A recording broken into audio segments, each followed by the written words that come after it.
Welcome to the Truth and Liberty Show, where trusted leaders bring biblical insights to important issues to help you stand for truth and effect godly change in our nation and in our world.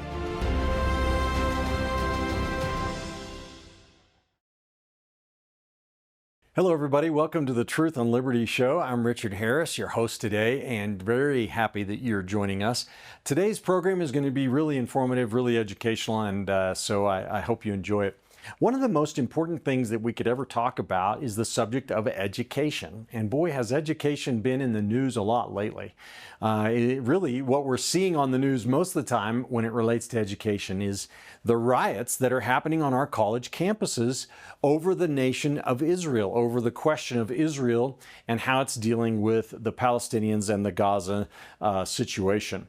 And I don't want to dwell on Gaza today or Israel, although that whole thing is so incredible that our country has gotten to a place where we have college students in America rioting in favor of Hamas, a terrorist organization. But that's actually a fruit and a result of the problem I do want to talk about today, which is our education system. Now, in actuality, we have a lot of reason to be very excited today because President Donald Trump is taking the education system in America on in a direct head-on collision. For example, Harvard is not the only one. He has issued multiple executive orders governing higher education, secondary education, high schools, and other schools throughout America in an effort to basically right the ship, to put America's education system back on a common sense, pro-American footing. And really he's attacking the woke agenda, the DEI agenda that has taken over our educational institutions. For example, he issued an executive order that defines male and female as gender as that which corresponds to the biological reality at birth of male and female. You might remember in his State of the Union address where he said the national policy of the United States of America will be that there are only two genders, male and female. He's ordered the Department of Education to revoke trans ideology guidance documents that were issued under the Biden administration. In other words, the Federal Department of Education told schools all across America, here's how you indoctrinate our children in this false ideology called transgenderism. Now, of course, they didn't say it that way, but you know what I mean. Donald Trump has revoked those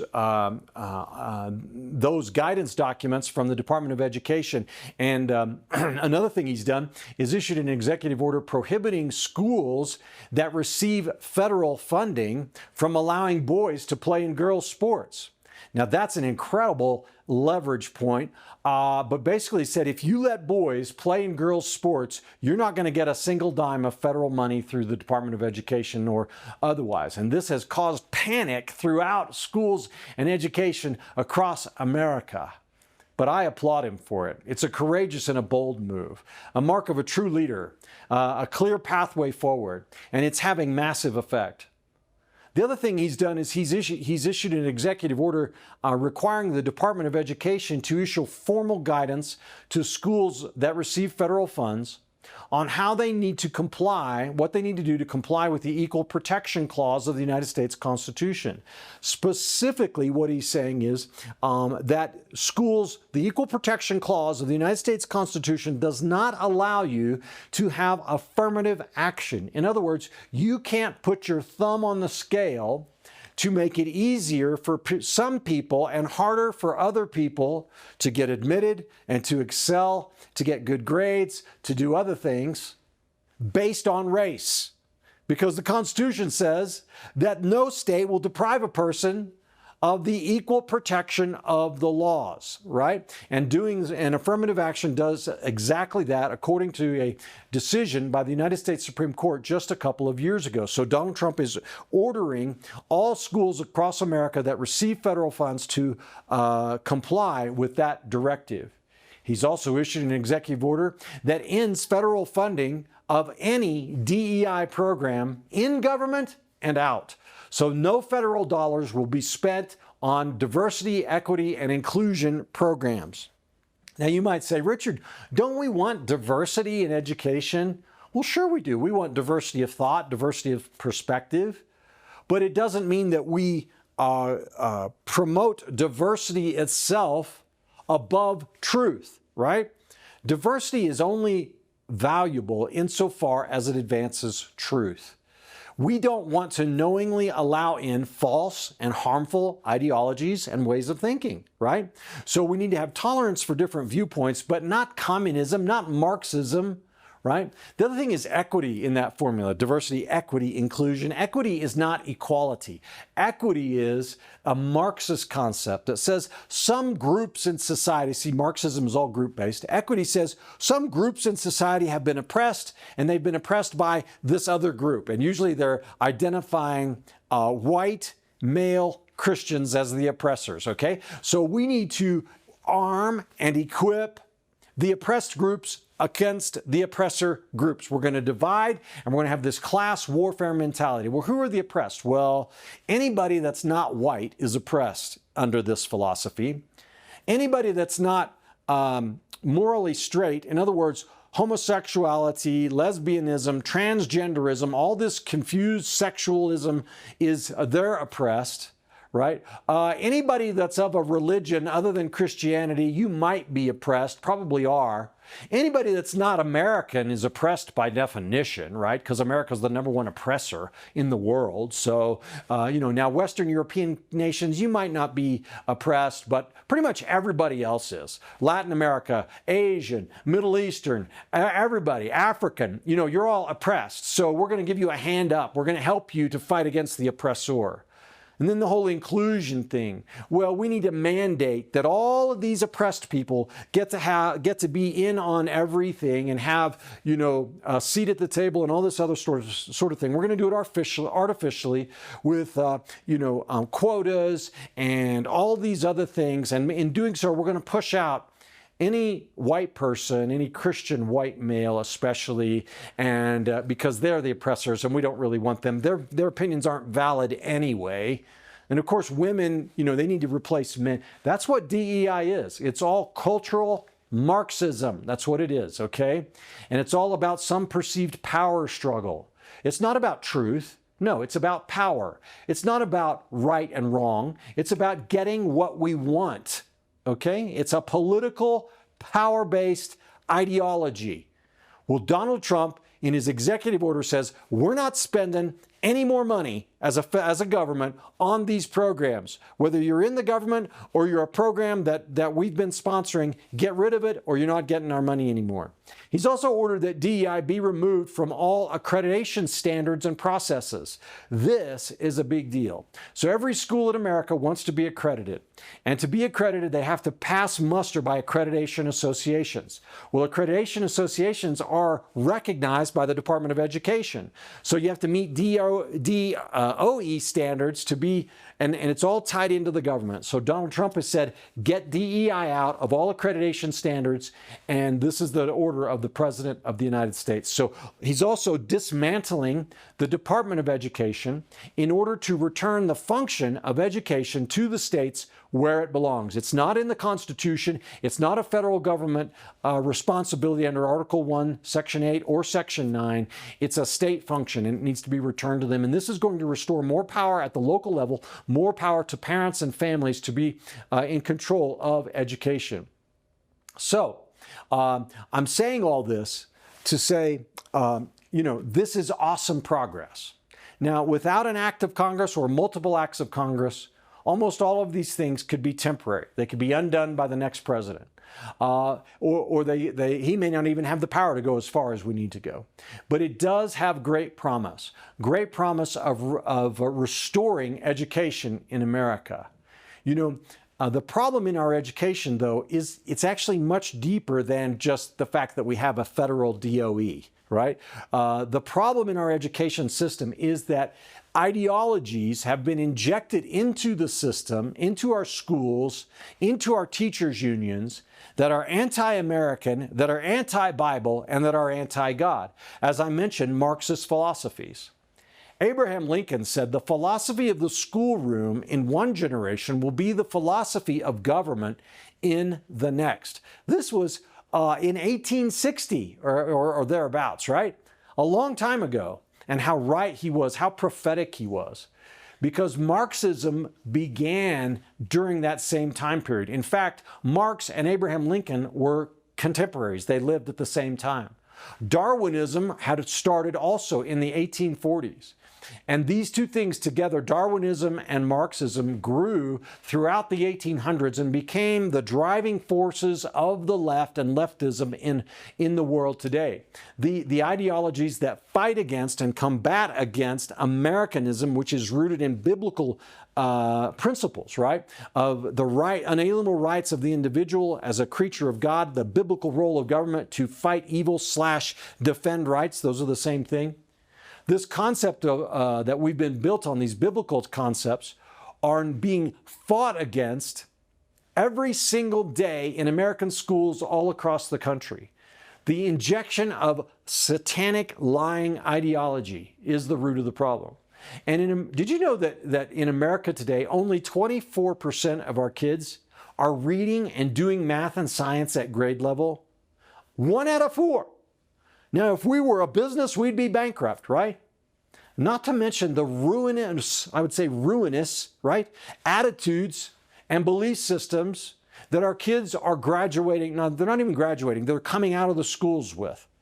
They're socialists, they're Marxists, they're transgender, they're pro-LGBT, they're anti-God, anti-authority, anti-Christian. Now, I believe these things are changing. I really do. I think a great awakening is underway. I think awesome stuff is happening. But this problem that we're grappling with, all of these problems are a result of our failure to disciple the nation. You see, this is directly linked to our education system. Jesus commanded us in Matthew 28:18-20 to make disciples of all nations by teaching them to observe all things whatsoever he commanded us. You know, in Romans chapter 12, Paul the Apostle tells us as individuals, be not conformed, this is Romans 12:2, be not conformed to this world, but be ye transformed by the renewing of your mind. The renewing of your mind, that you may prove what is that good and acceptable and perfect will of God.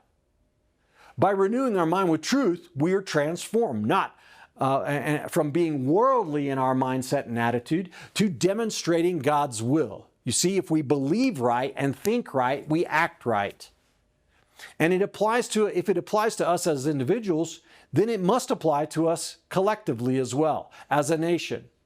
And the problem is that we are renewing the minds of our children across America and our high schoolers and our college students in satanic ideologies, not in biblical truth, not in biblical principles, not in accurate history. We have deprioritized education, discipline, and memorization in the church and in the culture. Boy, that was a one-liner. If you didn't catch that, think about it. What we do now is we're filling our kids with philosophy and not with truth. Our highest priority now as a culture is experience and belonging, not truth, not duty, not honor. Our church services across America today, they're seeker-friendly. We even call our worship times experiences. Come to the 10:30 experience. And we've watered everything down because we don't want anything to be offensive to the seeker or the unchurched. Now, don't get me wrong, guys. We need to have open hearts and open hands. We need to do what we can to not offend. But when that reaches the point of watering down the gospel or not preaching truth or sacrificing messages so that we can appeal to the worldly and the ungodly, we are putting holes in our own boat when we do that. Because the purpose of the church is to minister to Christians and believers, to equip them to go into the culture, to be salt and light, to win the lost, and to do the work of the ministry. Ephesians 4:11. You see, we've made church into an evangelistic service, and that's not what God designed it to be. He designed it to minister to the saints so that they could do the work of the ministry. How can we disciple the world if we're not even discipling ourselves? We have to disciple ourselves and our children first, and then we can disciple the world. Remember, all things whatsoever I've commanded you. So, I'm out of time for this segment of our show today, but I'm really honored to have as a guest on our program today Dr. Jeff Myers. He's the president of Summit Ministries, and he's an educator and entrepreneur. He's become one of America's most respected authorities on youth leadership and development. Focus on the Family founder, Dr. James Dobson, referred to him as a gifted and inspirational leader.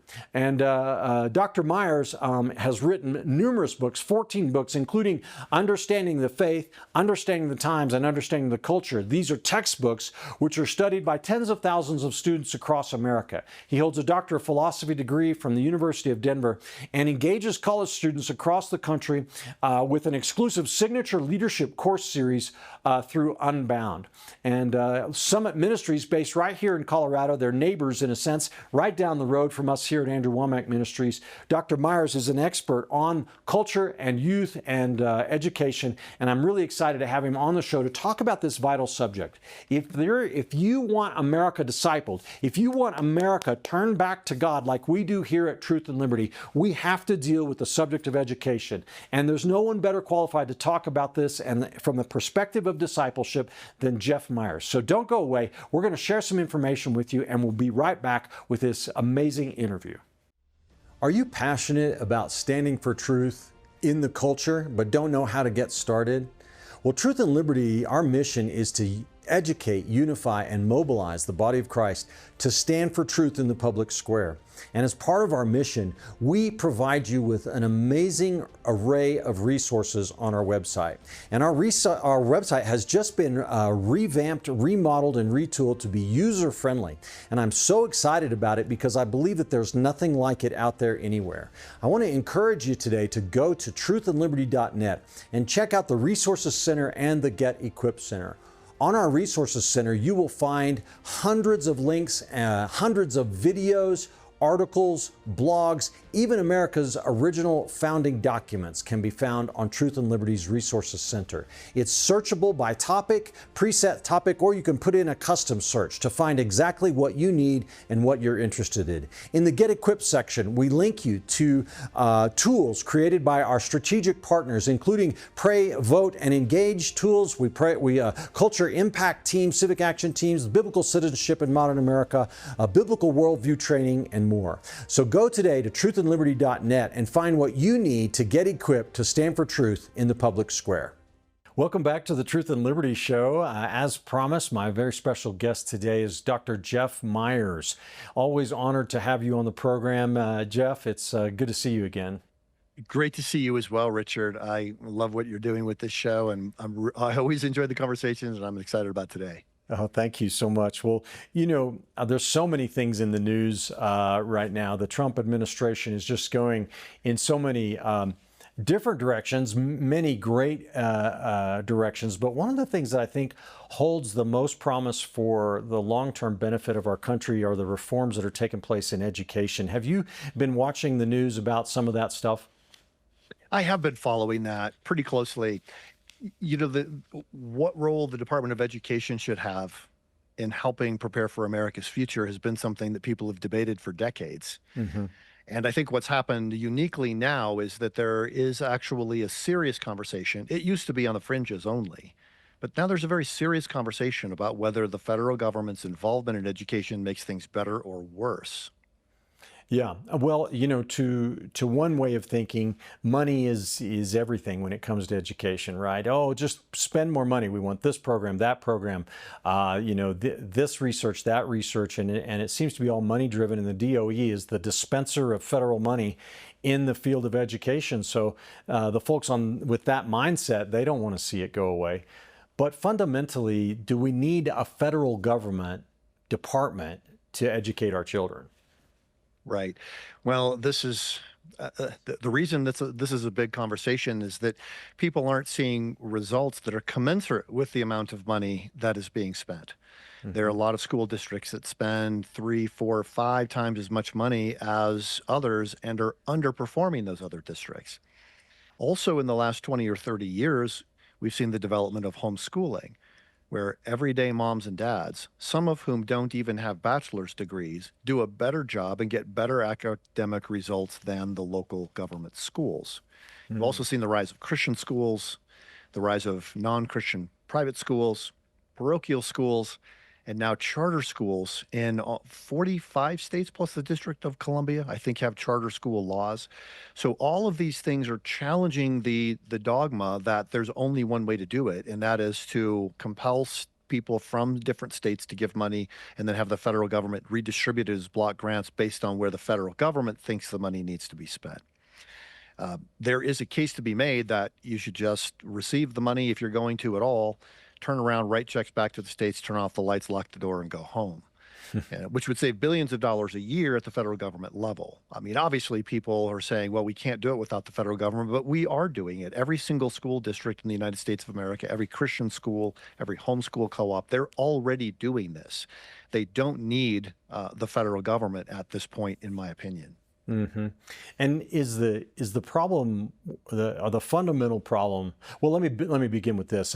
Donald Trump announced this. I think it's accurate that the United States now ranks 38th in the world in terms of the quality of its education system, and that's for the nation that has the largest GDP in the world. And so, what fundamentally is wrong with our education system, Dr. Myers? Well, this is probably going to ignite a controversy that will take us 30 or so minutes to resolve, but we've got the time. So yeah, let's dive into it. The problem with any federal government intervention is this. Any government that is big enough to give you everything you want is big enough to take everything you have.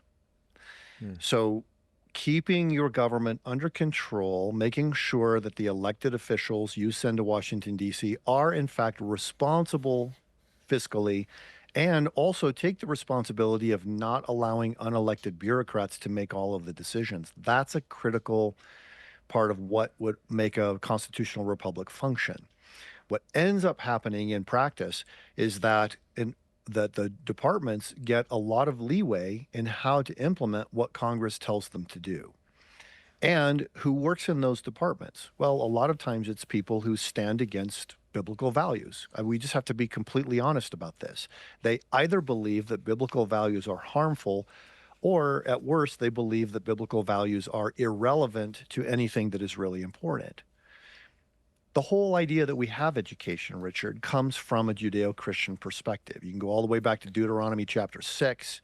It was where the children of Israel were told, "Hear, O Israel, the Lord our God, the Lord is one. You shall love the Lord your God with all your heart, all of your soul, and with all of your might, all of your muchness. And then you shall teach these principles that I'm teaching you to your children when you are in your house, when you are by the way, when you rise and when you go down to bed, all of those times, all of the time." The education is primarily the parents' responsibility. They can outsource it to other people, but it is their responsibility how their kids turn out. What happens when you have an overwhelming federal government? They begin to say, these children are not yours, they belong to us. We're raising them for the purposes of the state. Well, why would the state want to raise people? Because the people who are in charge of those departments can determine what they think the ideology should be. So what is the ideology? It goes back all the way to the very initial stages of forming the public education system, but primarily John Dewey, which is education is for the purpose of training people to serve the interest of the state. That's what you end up, that's the ideology that you end up with. And personnel is policy. Anybody who runs a business knows this. Your business is not going to be any better than your worst customer-facing employee. So if the people get in charge and they have terrible values, they're going to try to reproduce those terrible values at every level. Right. And the question of ideology in our education system, I think, let me start a little big here and work my way down, but in a recent Supreme Court case dealing with prayer in the context of a high school football game, the Supreme Court did away with what was known as the Lemon Test. You probably are familiar with that. But the great fallacy, in my opinion, of the Lemon Test was that government can be neutral with respect to religion, especially in the context of schools.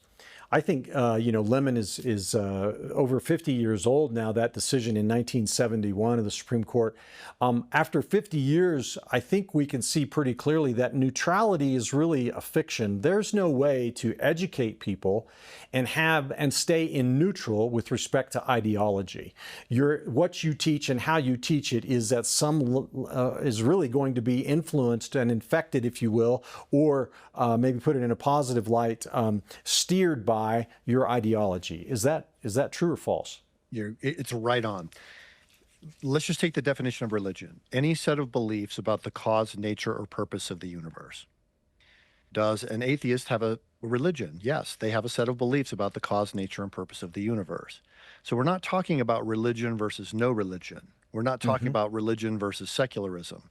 Even secularism is a religious ideology because it does have a set of beliefs about the cause, nature, and purpose of the universe.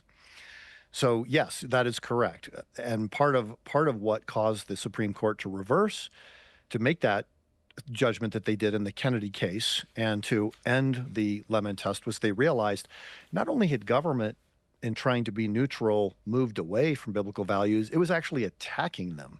It had actually become anti-religious in the sense of anti-Christian, that it was specifically sensitive to that.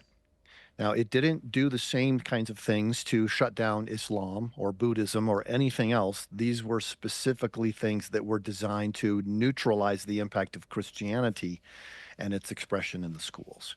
So I think that was a great decision. It was not inevitable that was going to happen, not even with this Supreme Court.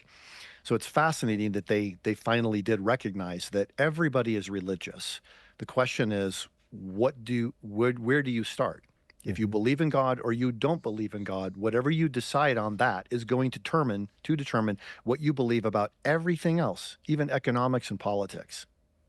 Well, and so if that's true, and I think it clearly is, then how do we formulate a public policy about education that honors and respects principles of freedom of religion? Now, I didn't plan on going this direction with you today, Jeff, but it is really an important question. How do we do that? Well, at Summit Ministries, we're focused on equipping and supporting the rising generation to embrace God's truth and champion a biblical worldview. So this is something that we're doing all of the time. A new initiative is in 12 different states and 300 schools. Students are able to get out of school every day and study biblical worldview and apologetics with us at the high school level.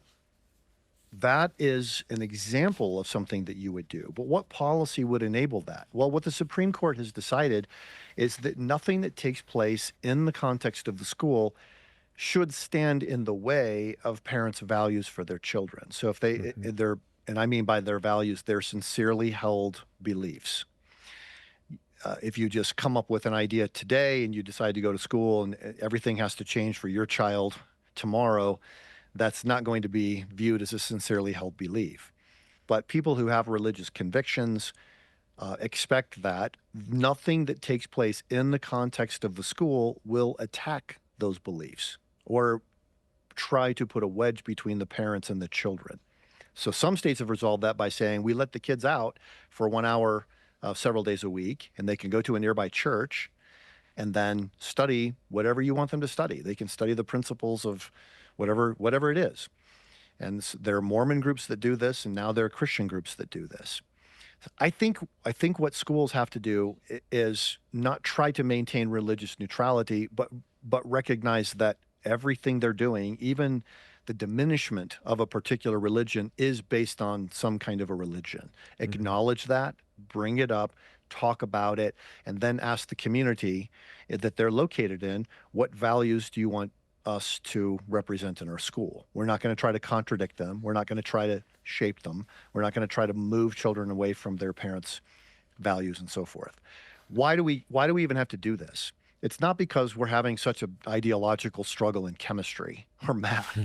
It's that the way English literature is being taught, the way the teachers are being forced to implement gender ideology into their curriculum, asking children their pronouns every day, making accommodations for children in the bathrooms and so forth based on their stated gender identity. Half the public schools in America are doing this. And incidentally, the teachers hate it. 2/3 of teachers, according to a teacher union survey, said they do not believe that gender ideology is appropriately taught in the school. Only 4% said they thought it makes the school better. 4% of teachers. And these are not the conservatives in our communities by and large. Okay. So if only 4% of these teachers who are, skew pretty, more farther left than most communities, if they're saying this is inappropriate, then we should pay attention. Why? Because every day these teachers are having to do all of this social programming, all this psychology, all this therapy, and they don't get to teach math and science and reading and other fundamentals that children need to find success for themselves. Where's that gender ideology coming from then? If it's not the rank and file of the teachers, how are the proponents of it, getting it forced down everybody's throats like this? Communities are not paying attention to what the employees of the school district are doing. Mm-hmm. You're not going to find very much gender ideology in the non-government schools. Well, so you actually have a new book coming out, Jeff. It's not going to be ready till July, I think you told me, but do you want to mention what that's about? It kind of dovetails on this subject. I will mention it, yes. You'll be wanting to look out for this. The book is called Raising Gender Confident Kids. And my co-author, Dr. Kathy Cook, who's an educational psychologist, we've written together to help parents not just fight against gender ideology, because it affects a lot of young people today. I mean, 40% of young adults today say they identify as LGBTQ. Wow. 40%. And in the church, 30%. So it's barely, only a little bit less.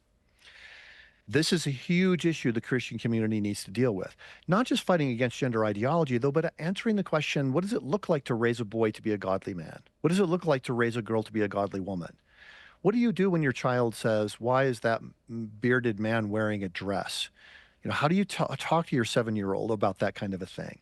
Or your 13-year-old comes home and says, I think I was born in the wrong body. What do you do? These are everyday issues that parents face. And even if they're not facing them, they still want to know. We just want to raise kids who are living fully and confidently in their God-given gender. Amen. Well, we look forward to seeing that book when it comes out. Maybe we'll have to have you back on to talk about it. But I'd like to. Yeah, I would love to do that. And my co-author, Dr. Kathy Cook, is also very, very articulate on this, and it's an exciting project to work on together. Well, Jeff, let's shift gears a little bit here and talk more about sort of the Great Commission. Christ commanded us to make disciples of all nations, teaching them to observe all things whatsoever He's commanded us, Matthew 28.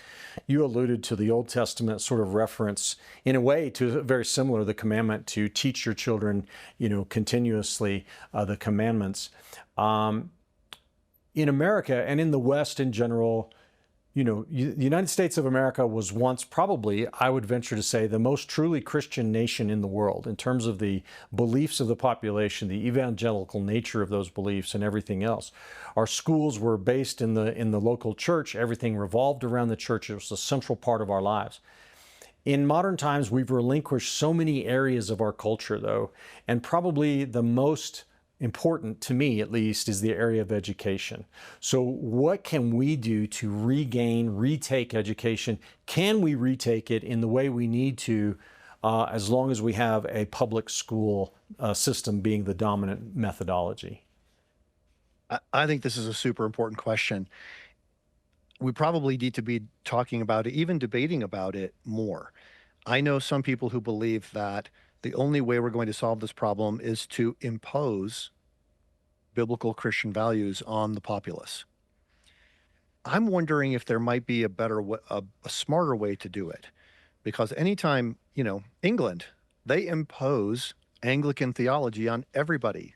And by the time they grow up, nobody wants to go to church. You've never seen such empty churches in your life. The only places where people are going to church are the Anglican churches that have decided this isn't just dead tradition. This isn't just a subject that we teach every single child in school. This is a heart change. This is something that that's going to be evangelical. And there are many of those, but it's pretty stark. I mean, you can see two different Anglican churches in Oxford right across the street from one another. One of them is packed with people standing outside trying to hear, and the other one has 15, 10, 5 people in it. I went to one, they said, this is our special service for the students who are freshmen coming into our school. There was not a single freshman from the school at the service. Wow. I was there because I just thought the service was kind of cool, but that doesn't work. What our founders did in the United States of America that really has worked is establish a free market of religion. They said, we're not going to have a federal government church like other nations have. Instead, every state's going to get to make decisions for themselves. We're not going to have a federal government church. That establishing of a free market of religion, when they first did that, probably only about 15 or so % of the population regularly went to church. Within 20 or so years of the founding, 51% of the people in the United States were going to church. Why? Because every church was free to teach what they wanted to teach. And then people had to decide based on their conscience what they think is the best way. But everybody had to make their best case. That could still work today. How could you transform schools?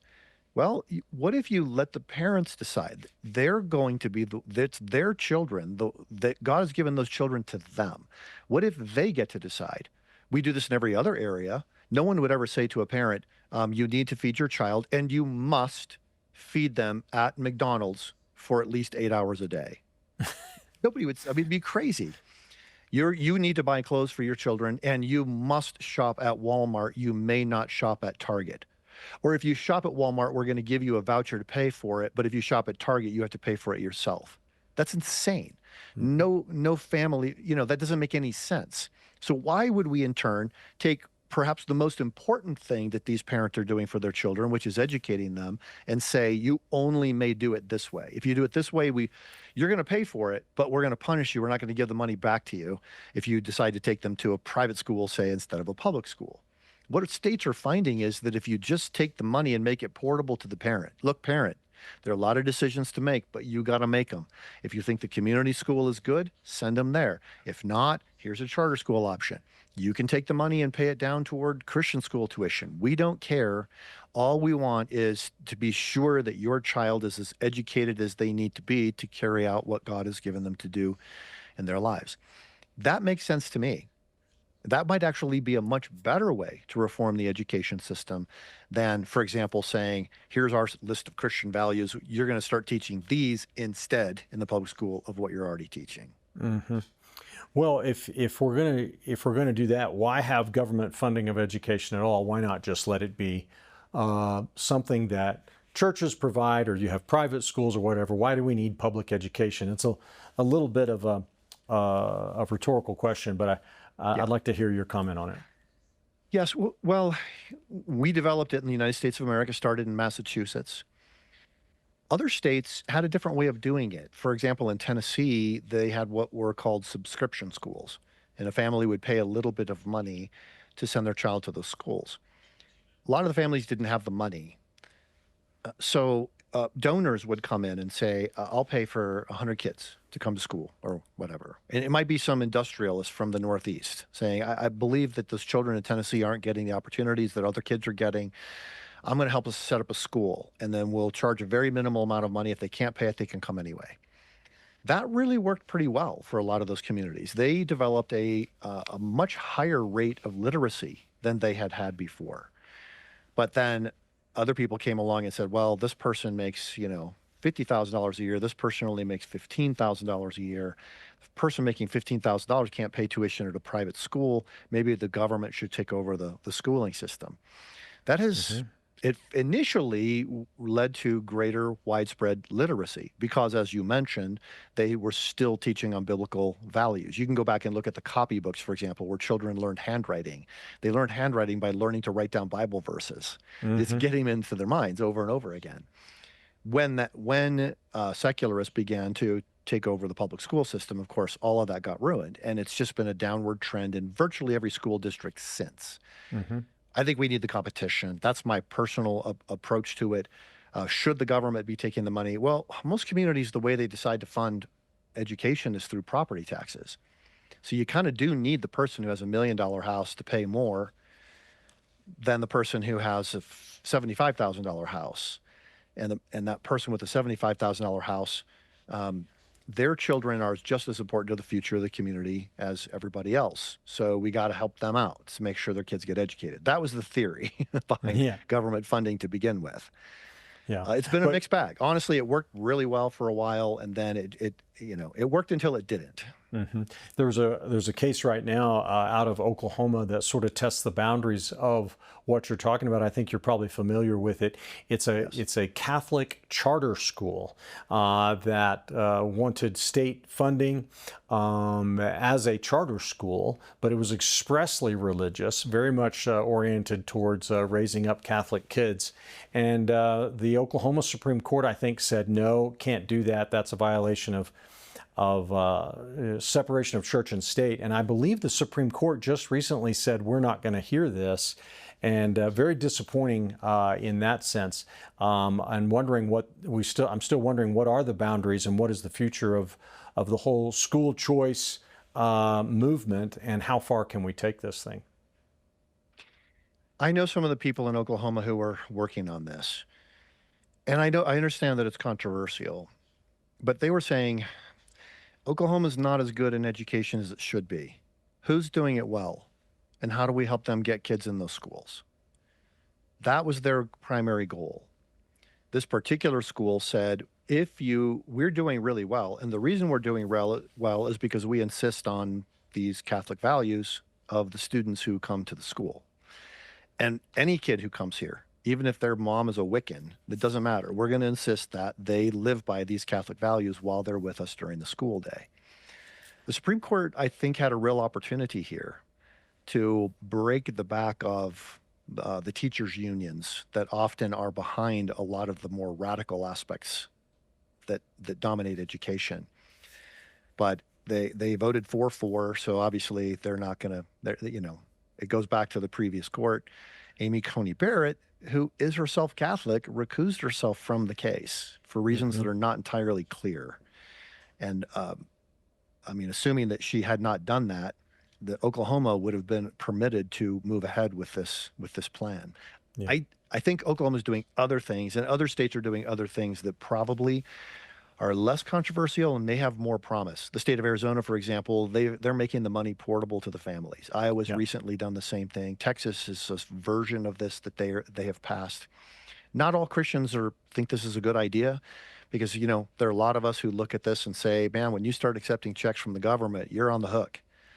And it's not going to be long before they start saying, well, if you still want that money, then you have to do this and this and this. And pretty soon they could be right back toward imposing their values on you again. Yeah, that's the concern I hear amongst homeschoolers, and I am one, is we don't want anything to do with vouchers or government money at all. Just let us do our thing and stay out of our business. And I think there's virtue in that, but I'm not sure that it really, from a social and policy perspective, is the full answer, because so many families really realistically can't homeschool. So, That's man, right. we could talk about this all day long, and I'd love to. One of my favorite things I like to challenge people with is, what about the church? What if the church got together in each community and said, every church in this community is responsible for the education of all children in this community, not just our own, and we're gonna pay for free education. Now, it will be Christian, it will be church based, but no one will be denied an education. And I would bet dollars to donuts, Jeff, that the quality of that education would surpass the public school system, and the problem would be solved. But try to get churches to come together on anything is a pipe dream sometimes. So it's probably not a realistic plan. Well, but I love the idea, because you think of a large church, they have a lot of space. They're primarily using it on the weekends. Right. They've got a gym. They've got all of these different things that could be the basis of a school. I am aware of different organizations that have packages to help a church start a school. This was quite prominent in the 1970s. It was more and I'll be honest, because I ended up in one of those schools when I was a little kid. A Mm. school that was started because people were terrified about the integration of public schools Mm. in an urban area where there had been very serious riots and a lot of death because of racial strife. So these schools were started as sort of an escape valve for parents. That's not the best motivation to start a Right. school with, to be, you know, really blunt about it. But if you were to say, we believe that we can do a better job, raise kids who perform at a grade level or two higher, and because we have a discipline system in place and we have certain expectations of the parents and helping their children do their homework and so forth, we believe the children can do better. I tell you, a lot of the parents that I have worked with in the urban setting would immediately support a school like that. Yeah. Just because they're in a tough spot, just because they may not line up with us politically, does not mean they don't really care about the education of their kids. They may be down and out. They might even be on welfare, but they still want their kids to have a shot. So providing for students like that could be a tremendous ministry on the part of the church. Just imagine that. If you could disciple kids not just for 45 minutes in Sunday school on Sunday, but Exactly. you could disciple them every single hour of every day. Exactly. What an outreach. Well, we got to talk about Summit Ministries too on the show, Jeff. I want everybody watching to hear about what Summit Ministries is and what you guys are doing to make disciples in America and to restore a biblical worldview to our culture. Can you just comment on some of the things that you're doing? Yeah, I'm happy to do it. Well, we noticed a problem many years ago that the percentage of young adults in the United States of America who possess a biblical worldview is plummeting. And it's gotten to the point where only 1% of young adults in the United States of America today operate from a biblical worldview, according to the social researcher George Barna. Well, that's not acceptable. And it's not unacceptable just because we would rather have them in our club. We want them to be part of our tribe and they're not and we're mad. That's not the reason. It is because we believe John 8:32, Jesus said, if you follow my teachings, you will be my disciples and you will know the truth and the truth will set you free. Jesus literally opens up reality for us. So we believe that a biblical worldview is not just something that's tribal, something that's a club, something that's a popularity contest. We believe it actually is the basis of reality. Genesis says that every human being was born in God's, or has God's image. Mm-hmm. We all have dignity.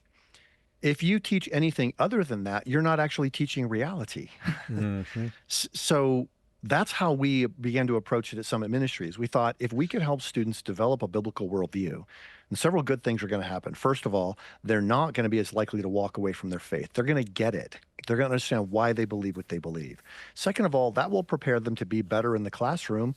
They'll be better students. Mm-hmm. They'll be better future leaders. And so we began doing that. David Noble started this ministry in 1962 with a small group of students. Today, we were able to train thousands and thousands of students in person and tens of thousands of students through our various curriculum courses every year. Total of about 70,000 students a year who study with us in a very intensive way in programs that range from 50 hours of training to 180 hours of training. And in those courses, we talk about what a biblical worldview is, how we know it's true, what the counterfeits are, and then how to communicate the truth in the spirit of grace. You take all those things and put them together, massive change occurs. So 1% of Gen Zers have a biblical worldview. By the time they finish with the Summit Ministries course, 95% say they have a biblical worldview. And then we keep studying them years later. So 1 year out, 5 years out, 10 years out, we go back and ask them, hey, are you still living according to a biblical worldview? I mean, just be honest with us, yes or no. We just want to know.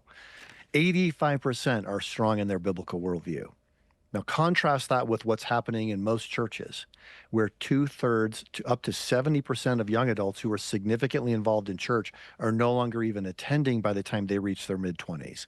Wow. So I'm telling people, look, if you knew a program could have that kind of an impact, would you not move heaven and earth to make that experience possible for every young person you know? Wow. And so that's phenomenal, Jeff. Tell us, how does Summit go about it? Like, what different delivery methods and strategies and programs do you have?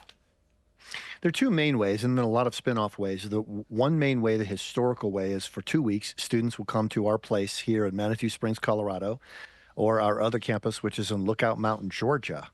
And in those places, we bring in the top Christian thought leaders in Christian apologetics, theology, even economics and business. Our speaker last night was on business and economics from a biblical worldview, helping the students figure out what a biblical worldview is, what counterfeit worldviews say, and then how do we stand for this? What do we actually do? What difference does this make in our own lives?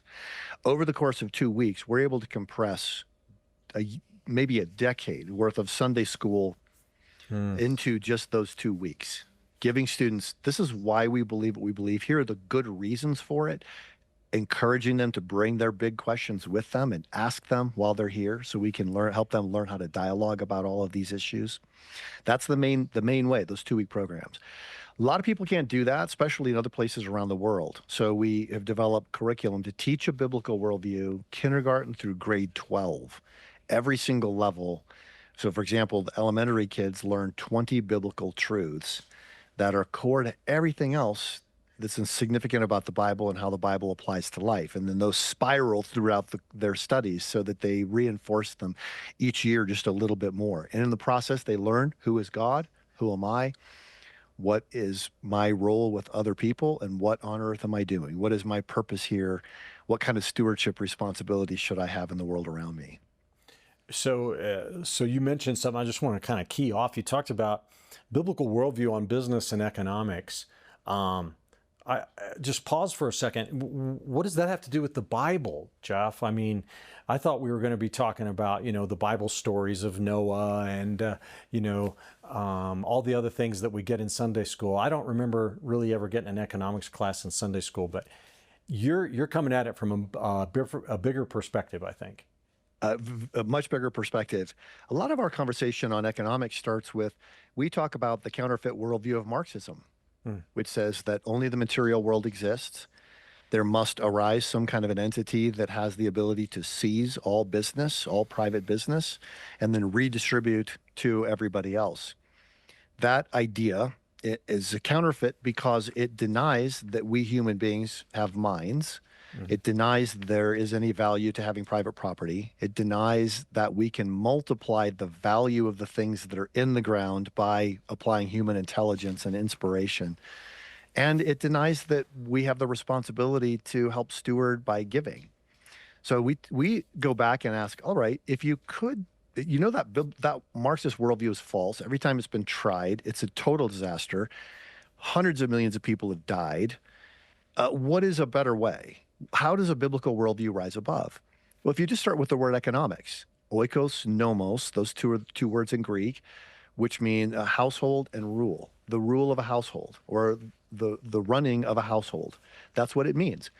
Economics is about households. It's about families, and families are core to God's design. Even today, even with our days of big corporations, 90% of business enterprises in the world are family owned and operated. 90%. So if you want to have a good family and you want to be able to provide for them well, then you want to think about economics. That would be a godly thing to do. And what principles would you use? Starting with the idea that God gave us minds, that we are to create. We're to bear his image by doing cool things. Second of all, that private property is real. Thou shalt not steal. Thou shalt not covet. Thou shalt not bear false witness. And if you just start building from there, you realize if people really did apply a biblical worldview, it would bring more prosperity than anyone alive could possibly imagine. And you, at Summit, you also train teachers, don't you, on how to teach from a biblical worldview? Can you comment on that? Yes.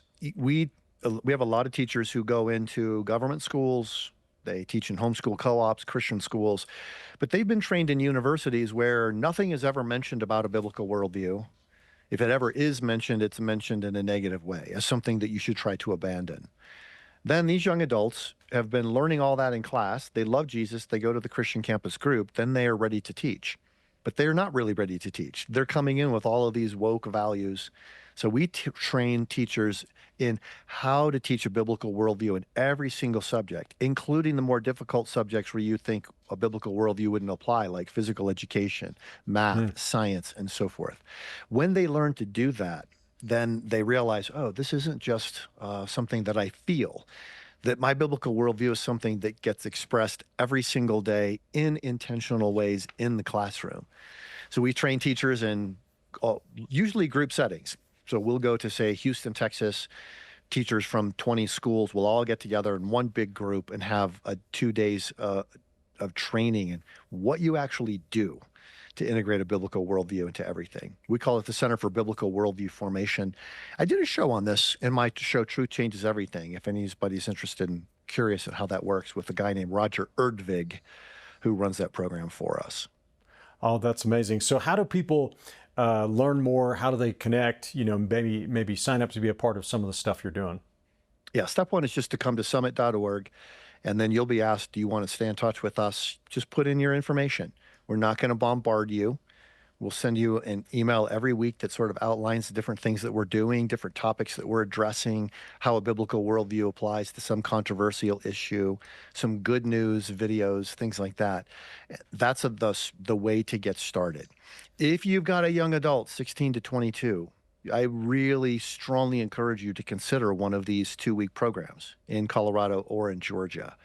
That is a deeply life-changing program. I've got 182 students who are here right now. They graduate tomorrow and take off. This summer it's full, except for boys ages 16 to 22 for a program in Lookout Mountain, Georgia. Just come to summit.org and you can find out more about that. And also we do have an online program for those who are not able to come in person this summer. That's very compelling and a lot of fun. Well, that's fantastic. So, Jeff, in 1 minute, tell me what advice you have to parents today who are trying to navigate this education landscape, Christian parents. I'm gonna go with this. You are not crazy, and you are not alone. There are a lot of people out there asking the same kinds of questions that you're asking. Your instinct to want to help your child grow to be more godly is a good and positive instinct, regardless of what people in government schools or any place else are telling you.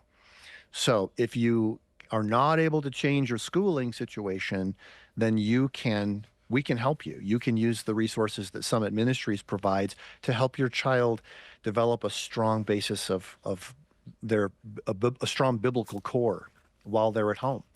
And then a lot of times you just do that through conversation. You talk about your hopes for them, what you would like to see, that God is a really significant part of this, and that they can express their godliness every single day by just looking around and asking, what is going on around me and how can I help? How can I serve? How can I show Jesus to the people who are around me? Kids can do this. Even little bitty kids can do this every single day, and they're more likely to do if their parents just encourage them and pray for them intentionally about it. Oh, what a great answer. Jeff, we could go on much more, and we will next time, but thank you for coming on the show today. It's been great having you. Thank you, Richard. And to all of you who are watching, I want to mention our new product giveaway is my book called Faith for America. And you can get a copy of this by going to our website at truthandlibertygtn.com. You know, I believe that God is doing amazing things in our country. I believe that the Third Great Awakening is actually underway. And in this book, I talk about how America has gone through crises in the past and how God and our faith in God has always been the center point of our recovery, our breakthrough, and our victory. And that's what's happening again today. So pick up a free copy of that at our website, truthandlibertygtn.com. God bless you all. Thanks for watching today, and we'll see you next time here on Truth and Liberty.